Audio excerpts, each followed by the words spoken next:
Welcome to the Fantastic Stories channel, where magical worlds come alive. Join us as we share amazing tales to spark your imagination. Let's dive into the adventure. I wove a tapestry that granted wishes, but it stole my soul. My name is Mira, a weaver in a forgotten village where fairy tales were whispered as warnings. This is my story, and my curse. Once upon a time, in a village nestled by an ancient forest, I lived a quiet life. My loom clacked day and night, crafting blankets and cloaks for farmers and merchants. The villagers called me gifted, but I yearned for more: magic, wonder, a tale of my own. The forest loomed beyond our homes, its twisted branches whispering secrets I couldn't hear. One stormy night, as lightning split the sky, a stranger knocked on my door. Her cloak shimmered with raven feathers, and her eyes glowed like embers. "Weave with this," she said, handing me a spool of golden thread, "and your tapestries will grant any wish. But beware, every wish has a shadow." I laughed, brushing off her warning. What harm could a thread do? I took the spool, my fingers tingling as if the thread hummed with a life of its own, pulling me into a story I couldn't escape. The next morning, I wove my first tapestry. A farmer, weary from drought, wished for endless crops. The golden threads shimmered as I worked, forming a field of glowing wheat under my hands. That night, his fields burst with grain, taller than any harvest before, but the crops whispered in the dark, their voices an eerie chorus that drove him mad. He wandered the village, eyes hollow, muttering about voices in the stalks. A merchant, greedy for wealth, wished for gold next. I wove a tapestry of coins, and his shop overflowed with riches that sparkled like stars, but the gold burned anyone who touched it, leaving blisters and screams in its wake. The village hailed me as a miracle worker, crowding my cottage with pleas for wishes, but I saw the shadows growing. The stranger's warning haunted my dreams, her laughter echoing as the golden thread tightened its grip on my mind. Yet I couldn't stop. The thread called to me, a siren song begging to be woven into more tales. One day, a prince arrived, his armor gleaming like the sun, his horse stamping impatiently in the mud. "Weave me a bride," he demanded, his voice ringing with arrogance, "more beautiful than the stars, worthy of a king." I hesitated, the spool heavy in my hands, but the thread's hum drowned my fears. I wove day and night, pouring my heart into every stitch, my fingers bleeding as the tapestry grew.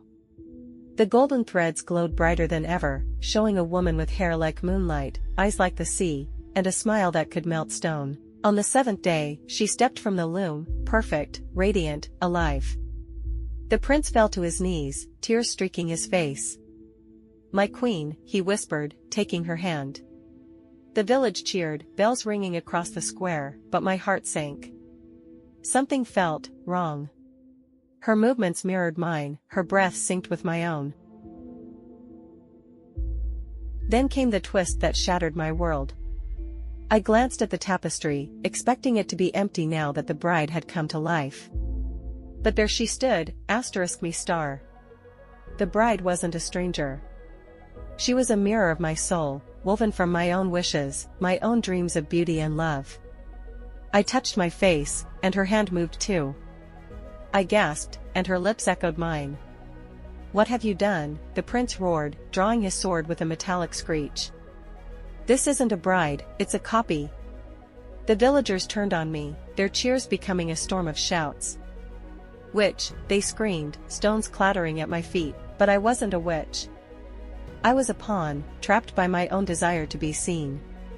The raven-cloaked stranger appeared, her laughter cutting through the chaos like a blade. "I warned you, Mira," she hissed, her ember eyes narrowing. "Every wish has a shadow, and yours was to be more. You wished to be seen, to be loved, to be a tale. So I gave you one."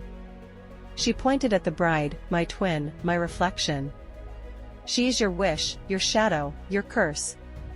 As long as she lives, you will fade." I felt it then, a hollow ache in my chest, a coldness spreading through my veins.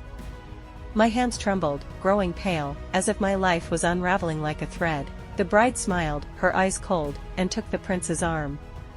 "Let's go, my love," she said in my voice, her tone mocking my every hope. The villagers followed her, leaving me alone in the dust. On a moonless night, I crept back to the village. The bride stood in the square, her laughter echoing as the villagers adored her, offering her flowers and gold.